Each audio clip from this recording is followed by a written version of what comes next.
Now, Sonny Dixon, Jody Chapin, Rick Snow, and meteorologist Pat Prokop with your exclusive Doppler Max 11 forecast. When you talk to a regular or ordinary veteran, you realize there is no such thing. They all made such an incredible sacrifice. Today begins our service and sacrifice series of salutes to mark Veterans Day. Tim Guidera sat down with personnel, members of each military branch, to see how they mark the holiday and how they remember their time serving the country. And I can only think that was fascinating. Oh, it was. It was a great honor to hear their stories, and it's going to be a lot of fun telling them this week. Jim Heap jokes that being the smallest man on the plane was what made him the tail gunner on a B-24 bomber. But there was nothing small or cavalier about the efforts of Heap and his crew during 25 missions over Germany in World War II.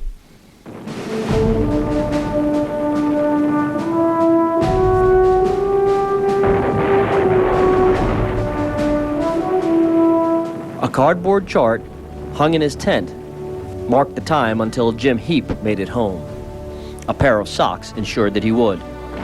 In Europe in 1945, hope and superstition were intermingled, and both were allies of American soldiers fighting a war that saved the world. I didn't think of, well, if we go up, will we come back? We never give thought to the danger, really, just to the mission at hand. For Heap, danger was inherent in his job as the tail gunner on a B-24 bomber stationed in northern Italy and charged with flying deep into enemy territory.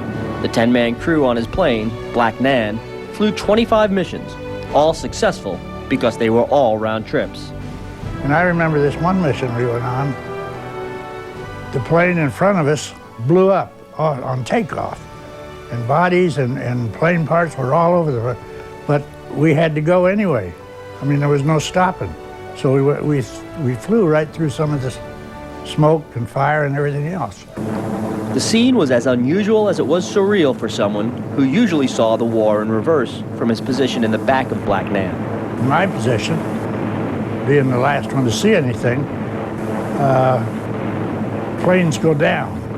And I knew, and then you waited to see any parachutes or anything. Sometimes you would and sometimes you wouldn't. And wind's blowing off and the plane's going down, you know, and you got to thinking in your head, you know, you're pretty lucky. And we were lucky, really, going 25 missions. A lot of crews didn't make it. Heaps did, largely because of the skill of Black Nan's pilot. But even to this day, he still believes in a little part of the crew's special preparation. Everybody on the crew had some kind of good luck. And I wore these on every mission for good luck. Good luck socks? Red, good luck socks, yeah. And I've kept them ever since. Heap's luck with the military continued long after the war, through 20 years of service and another 20 in civil service. Here's the young guys, right? Okay, and here's the old guys. Oh, look at that. Right. Even after all that time in and around the military, it will be 45 years after their final mission before Heap reunited with the crew of Black Nan. After that, he kept in touch with several of them, and today he's one of only 3 surviving members of a crew that lived, fought, and avoided dying together. It's an experience I'll never forget. And if anybody had asked me again if I would do it, yeah, because I had a job to do and we did the job.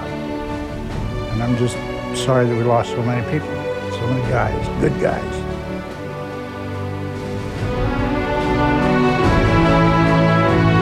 The youngest of 5 boys, 4 of whom served, Heap was always conscious of other roles in the military.